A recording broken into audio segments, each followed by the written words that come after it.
Oi, gente! Então, o vídeo de hoje vai ser um pouco mais de prática, assim, de experiência. Tô gravando esse vídeo para falar sobre o quê? Sobre como é o estágio dentro da parte de audiologia clínica. Acaba sendo o primeiro estágio que a gente tem contato com o paciente dentro da audiologia. Depois a gente vai para áudio infantil, reabilitação e tem eletrofisiologia deoptativa.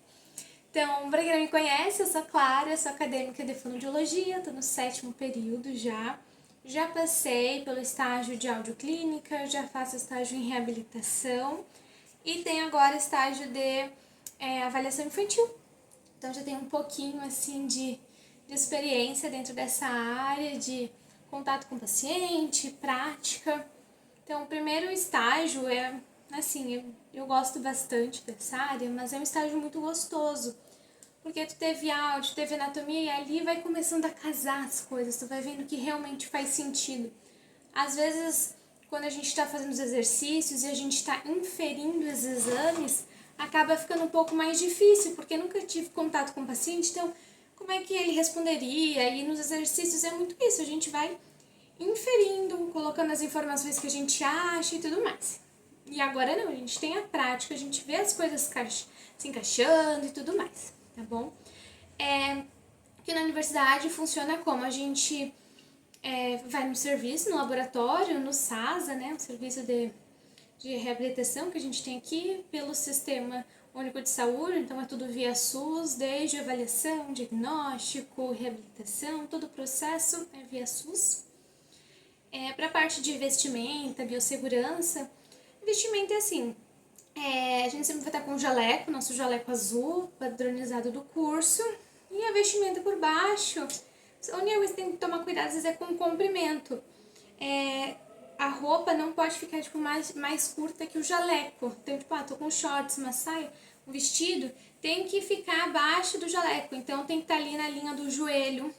Em relação a blusa, assim, se é cropped, alguma coisa, sempre deixa fechado para não aparecer. A preferência é não usar. Mas se acontecer de foi um dia, esquecer, assim, deixa o jaleco fechado para não acabar sendo desrespeitoso com o paciente. Em relação ao cabelo, as profs pedem pra gente fazer coque, para ser mais fácil de fazer a inspeção do conduto, porque como ainda não tem prática e coisa, às vezes vai lá olhar como é que tá o conduto, bate com o cabelo no paciente e acaba ficando uma situação um pouco desconfortável. Então a gente tem esses cuidados. A gente fica aqui organizado sempre em duplas. Geralmente cada grupo tem 6 pessoas, então são 3 duplas. E a gente reveza de função e reveza as duplas também. No meu grupo de estágio funcionava como? Um da dupla fazia a anamnese e a imitância acústica, e aí a outra pessoa fazia parte de avaliação, então fazia toda a geometria logo, e dava a devolutiva para o paciente, então explicava os achados, um pouco de como proceder. E aí na outra semana a gente invertia as duplas para todo mundo conseguir passar por todas as partes do exame. Às vezes acontece de alguém faltar, ou de um grupo ter um número ímpar, isso pode acontecer e acabar de você atender sozinho. Eu tive essa experiência no estágio, uma menina ficou de atestado, aí eu atendi sozinha. Então sejam preparados. No começo, o fato de estar em dupla pode te trazer um pouco mais de segurança, mas com o tempo se permita ter autonomia, se tiver a oportunidade de atender sozinho, atenda, para te se sentir assim, como é que eu me sinto fazendo o exame sozinho, passo a passo, tá bom? Quando o paciente vem para o serviço para fazer a avaliação auditiva, a gente tem a guia do médico ali, e o médico ele acaba botando a descrição da otoscopia. Mesmo seja o otorrinolaringologista que o médico passou, ou veio pelo médico do posto, médico da família, e aí ele diz a otoscopia. Geralmente vem como? Vem a otoscopia S/P bilateral. S/P quer dizer otoscopia sem problemas bilateralmente.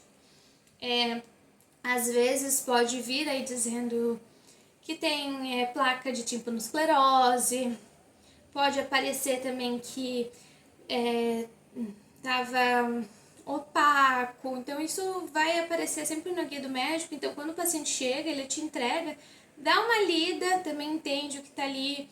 E aí a anamnese a gente tem protocolada, a gente tem ela, a folha mesmo, são 2 páginas, se não me engano, que a gente faz e vai perguntando pro paciente, passo a passo.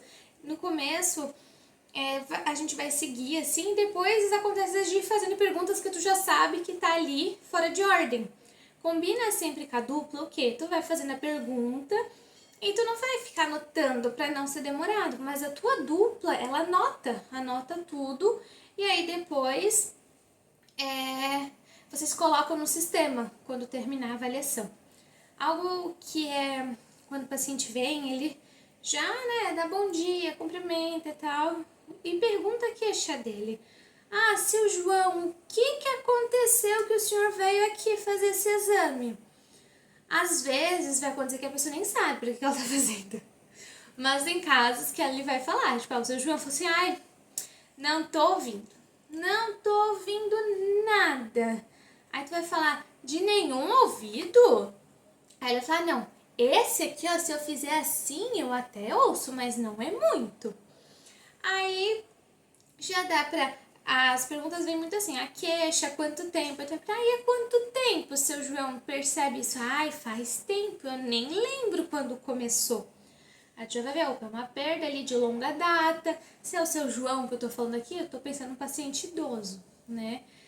E aí, tu vai continuando, assim, vai perguntar profissão, vai perguntar se tem alguma patologia. Então, tenho pressão alta, tenho diabetes. Isso eles, né, tu vai perguntar, eles vão responder. E faz uso de medicamento. Eu uso isso, propanolol, losartana, né? Tu vai aparecer, tu vai anotando, vai perguntar se tem alguma daquelas doenças, se teve covid, cachumba, tem um monte lá que a gente pergunta, a gente vai dando checkzinho. E aí, depois a gente vai fazer a avaliação. Tudo isso, quando tu vai perguntou a profissão, tu já vai pensando assim, né? Aí escuta bem o paciente, assim, que esse momento seja um momento de escuta ativa. O paciente tá vindo ali, ele tá preocupado, ele tem uma queixa, ele tá falando de saúde auditiva, muitas vezes a gente tá falando com um paciente que se priva de ter contato com a sociedade. Então, às vezes, tu vai estar naquele momento ali, ele vai querer falar contigo, vai querer conversar. Tu deixa o paciente falando, né? Não interrompe ele. Ele vai falar, tem isso? Não, deixa ele falar e vai conduzindo. Se tu vê que ele foi para um outro lado, a gente tenta retomar para não ser um tempo muito extenso. A gente tem que ter esse controle também, a gente tem que saber fazer as perguntas bem pontuais para o que a gente quer, tá bom? Então vai perguntar assim, seu João, o ouvido escorre? Não, não tenho nada. E dói? Dói o ouvido? Não. Tem alguma coisa que incomoda o senhor, assim, os ouvidos? Como é que é? Ele fala, eu tenho uma zoeira no meu ouvido. Isso é uma fala muito comum de idoso, que às vezes a gente não é acostumado com esse termo. Zoeira é questão de zumbido, tá bom? Então, se vocês ouvirem o paciente falando que eu tenho uma zoeira que fica ali me incomodando, saibam que é zumbido. E tu vai perguntar, sério, seu João? E como é que é? Aí ele vai falar, não apresenta os tipos, é tipo uma panela de pressão, é tipo uma cachoeira, uma cigarra. Deixa o paciente responder pra gente entender realmente, porque senão, às vezes quando é idoso, ele tem medo de dar a resposta errada e ele vai ser influenciado. Deixa ele responder. Se por acaso ele não saber explicar, vai direcionando. É tipo uma cigarra que fica ali o tempo todo cantando, mais fininho. Já sabe, ó. A profissão, hipoteticamente, do meu seu João, ele trabalhava sempre com maquinário de plantação, agricultor, e trabalhou a vida toda com maquinário. Hoje em dia não trabalha mais, cuida só da lavoura em casa. Idoso, 65 anos, aposentado, trabalha numa lavoura e sempre trabalhou com exposição ao ruído. Com essa idade, a gente nunca teve protetor auditivo, né? Isso é algo presente no nosso dia de hoje. E aí, vou perguntar pra ele assim, como é no dia a dia. Ele fala, eu até escuto as pessoas falando, só que eu não entendo. Tu já vai, anota isso, né, ali. E aí tu vai perguntar assim, seu João, barulho alto incomoda o senhor? Ele vai, me incomoda? E eu não entendo? Porque se é baixo, eu não escuto. Mas se é alto, dói a minha orelha. Aí tu já vai... Então assim, ó. Essa parte da anamnese é tipo um jogo de inferir. Tu pegou tudo ali, tu vai pensar, ó. Seu João trabalhou com exposto ao ruído, é idoso, tem um zumbido. O zumbido sempre pergunta a nota de desconforto, tá, gente? Ai, de 0 a 10, quanto que incomoda o senhor? É bem importante a gente saber o quão desconfortável o paciente se sente em relação a esse zumbido. Tem zumbido, meu Deus, me deu um branco. E aí a gente vai ver também, não entende quando é ambiente ruidoso, tem dificuldade quando mulheres falam com ele. E aí, pra gente também saber, quanto que eu vou começar meu exame? Mede pelo tom da tua voz. Então, quando eu fui chamar o seu João, tive que falar mais alto que o habitual. A nossa voz é em torno ali de 60, 65 decibéis. Então, se eu chamei ele nesse tom, ele não veio, eu tive que falar um pouco mais alto. Ou enquanto eu tô fazendo a anamnese, eu faço uma pergunta, ele, não entendi. Pergunta pro acompanhante, o que ela falou? Aí a gente tá, opa, né? Começar meu exame ali. Porque quando a gente tá na prática, na aula prática, né? A gente tá muito acostumado com o normal 20. Então a gente começa ali o exame 50, 30, né? Dependendo de como a prof orienta. Geralmente começa ali em 50 na áudio 1. Depois em áudio 2 vai tendo um pouquinho mais de prática, assim. Às vezes você consegue começar com outro valor. Mas nesse caso, se eu começar em 50, gente, eu vou perder tempo. Porque ele não tá ouvindo no que eu tô falando no meu volume. Então eu tenho que começar esse exame com mais intensidade. Igual se eu falar com uma pessoa que ela tá me ouvindo normal, não tem pra que eu começar o exame com 80. Vai ser desconfortável, eu vou ficar descendo, descendo, descendo. O exame se torna longo, cansativo. Se eu tô com um idoso, é cansativo pra ele tem que prestar atenção e tudo. Então a gente tem que ser o mais direto possível no que a gente puder, tá bom? Então, com esses achados que eu falei, o que eu vou inferir? Seu João é idoso, zumbido, exposto ao ruído, dificuldade em ambiente ruidoso, dificuldade para ouvir mulher falando, percebe os sons, mas não consegue identificar. Isso me faz inferir o quê? O que eu espero achar do meu exame? Espero encontrar uma perda neuro, é o que eu espero, gente. Esse jogo é inferir, é a partir desses achados o que eu acho que eu vou encontrar. E depois a gente vê, porque tudo tem que casar. Aí eu espero encontrar uma perda sensório neural, que seja em rampa, e penso em encontrar recrutamento. Na minha parte de imitância, eu penso em uma curva. Eu posso encontrar AS ou uma AD. Nesse caso, como eu vi um pouco mais de flacidez, penso que posso encontrar uma curva D fechada. E aí vou lá fazer meu exame. Depois disso, fiz tudo. A gente faz sempre manual aqui na Univale. Primeiro quando tá no estágio, faz manual.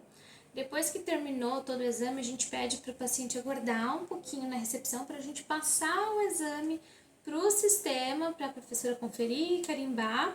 Qualquer coisa a gente retesta, alguma coisa se for necessário. E aí chama o paciente para fazer a devolutiva. E eu gosto muito, muito. Eu acho que a parte que eu mais gosto é a devolutiva. Eu gosto muito de explicar o exame para o paciente. O paciente quer entender o que ele tem, o que está acontecendo. Então, nesse caso, eu bateu o que eu falei aqui do que eu esperava achar, bateu exatamente no exame. Vou falar, seu João. Eu esqueci de falar o grau da perda. O grau da perda, como ele tendo dificuldade para me ouvir, eu já pensei numa moderadamente severa. Eu encontrei ali moderadamente severo no ouvido e severo no outro. Então, o meu parecer vai ser na melhor orelha, moderadamente severo. E é sempre bom perguntar se o paciente percebe diferença. Eu esqueci de citar isso, mas se ele vê diferença em algum... seu João, acho que algum ouvido escuta melhor, os dois é igual, porque a gente começa sempre pelo ouvido que ele acha que escuta melhor. E aí, se ele acha que os dois é igual, a gente geralmente começa pela direita, mas se ele falar, eu escuto melhor nesse aqui, começa pela esquerda, porque vai ter mais facilidade e a tendência dos limiares serem melhor. Vou dar devolutiva para o paciente. Então, eu tive ali uma perda neuro de grau grau moderadamente severo, com recrutamento, apareceu, com configuração em rampa. Vou explicar, seu João, o exame do senhor deu isso, os 2 ouvidos têm dificuldade, esse aqui tá um pouquinho maior, então o senhor consegue, às vezes, como o senhor me mostrou, se fizer assim, vai ter uma facilidade um pouco maior. Lembra que o senhor me falou que voz de mulher às vezes é mais difícil? Então, ó, o exame do senhor tá me mostrando isso. Aqui nos sons mais fininhos, o senhor tem mais dificuldade para ouvir. E isso afeta também quando o senhor está no lugar e as pessoas falam e o senhor sabe que estão falando, mas fica difícil de saber o que estão falando, de decodificar. Aí, o que isso acontece? Esses sons fininhos também ajudam a gente a lapidar a fala. Por exemplo, eu tenho janela e panela. Muda uma letrinha. No contexto, uma pessoa às vezes pode entender a palavra, mas o senhor, são várias palavras acontecendo, às vezes é muito rápido, não estão olhando para o senhor, então fica difícil. Aí, vou falar também o que ele falou que tinha aquela sensibilidade. Seu João, lembra que o senhor falou que quando tem som alto dói e o senhor fica em dúvida? Se é baixo não escuta, se é alto dói? Então, isso apareceu no exame do senhor também. É como assim, lá dentro do ouvido a gente tem as células da audição. Com o tempo, quando a gente trabalha com um barulho e não protege o ouvido, elas vão, morrendo. A gente fica com menos célula, por isso que a gente escuta menos. E essas células que ficam assim ficam mais sensíveis. Por exemplo, quando eu queimo a mão, por mais que seja pouquinho, qualquer coisinha que encostar, eu sinto um desconforto, porque ficou muito sensível nessa área. Isso acontece quando a gente tem esse tipo de perda. Então, não adianta as pessoas gritarem com o senhor, porque não vai facilitar. Vai ser desconfortável e o senhor não vai entender. Aí a gente orienta a pessoa que está junto, porque a família também traz queixa. A família, porque a gente fala, ele não escuta. Ou a gente pergunta, ele fala outra coisa e diz que a gente perguntou errado. A gente orienta, olha, quando for falar com o seu João, fala de frente. No dia a dia é cansativo, a gente fica falando 10 vezes a mesma coisa. Só que ele não ouviu, então o que a gente faz? Vai fazer assim, chama ele, vô, João.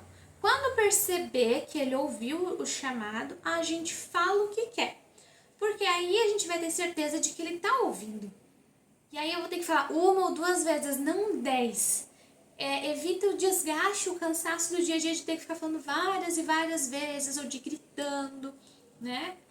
Então, tudo isso. E aí, nesse momento, é muito gostoso, porque o paciente, ele se sente aliviado, porque ele vê que o que ele tem de queixa é presente. A gente pode falar do zumbido, que também acontece ali por causa daqueles sonzinhos mais finos que estão prejudicados, que tem relação. Aí a gente vai orientar o que eles vão ter que voltar para o médico. O médico vai orientar eles em relação ao uso de aparelho e tudo mais. Mas nesse caso, esse paciente com uma perda moderadamente severa, ele tem direito a ganhar aparelho pelo SUS, bilateralmente, no caso dele. E aí ele entra na fila. Isso de trabalhar ali no serviço, fazer estágio no serviço é tão bom porque tu acompanha esse processo, né? Tu vai entendendo um pouco da reabilitação quando tu tá ali, o próximo passo, se esse paciente é um candidato, mas aí tu vai orientar, agora vai pegar esse exame e tem que voltar lá no médico, que o médico vai explicar como é que vai proceder. Aí ele vai falar, beleza. E aí pergunta se tem mais alguma dúvida, alguma coisa antes de liberar, tá bom? Estejam abertos para o estágio, às vezes a gente fica em dúvida, com receio. Ai, mas será que o paciente vai gostar de ser atendido por estagiário? Eu, na minha experiência, nunca tive nenhum problema com paciente nenhum, não quero ser atendido por estagiário, nem nada. Os pacientes que eu tive contato sempre foram muito assim, nossa, que bom que você estuda para isso, onde eu moro falta fono. Às vezes a gente pega alguns pacientes de outros municípios, né? Geralmente no estágio é mais aqui a nossa cidade, mas pode acontecer. E aí eles falam isso, eles atendem. Alguns falam assim, não tem problema, alguém tem que estudar pra gente ter depois. Sempre tive pacientes muito receptivos. É normal a gente sentir insegurança, mas o que eu digo é, o paciente não sabe como o exame vai acontecer. Então, não demonstre a sua insegurança para o paciente. Se ficou em dúvida, não sabe como está acontecendo, pede para a tua dupla chamar a prof, que ela vem te ajuda. É muito importante orientar bem o paciente. Uma boa orientação te poupa muito tempo. Porque se tu não orientar bem teu paciente, vai demorar, vai precisar ficar testando. Então orienta ele muito bem. Seu João, ó, vai entrar ali dentro, vai colocar um fone. Quando escutar, o senhor vai fazer um sinal para mim, mesmo que seja assim, bem baixinho lá no fundo. Ouviu? O senhor me avisa, tá bom? Tá bom. Depois vou fazer a lista de palavras. Se for um idoso, às vezes vai ver que ele tem um tempo de resposta um pouco mais longo, então tem que dar umas pausas maiores. Então, ó, repete a palavra pacote. Quando for ali os monossílabos, pode ser que seja mais fácil para o paciente a gente falar várias vezes a palavra. Repete a palavra pai, repete a palavra tom, repete a palavra qual. Se a gente vai falando isso. Alguns pacientes não precisam, mas pode ser que talvez fique mais fácil para o paciente. A gente tem que ir vendo o que é melhor para ele, como ele consegue ter mais atenção, como é que fica mais fácil para responder.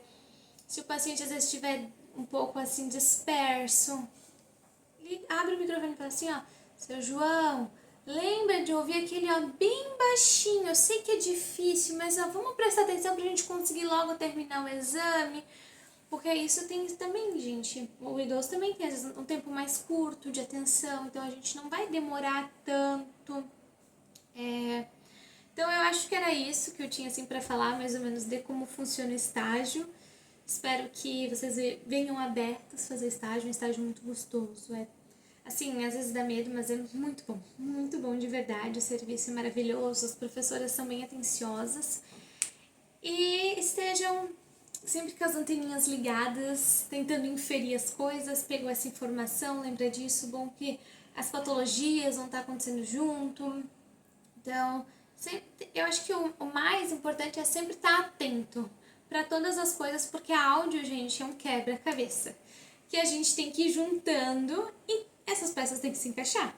Se alguma pecinha não está encaixando, opa, alguma coisa eu tenho que retestar, tenho que rever.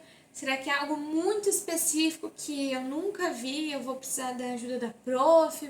Porque tem uns casos assim bem específicos que podem aparecer, mas numa grande maioria a gente encontra, é bem o que a gente vê nas aulas teóricas, tá bom? Beijo, bom estágio!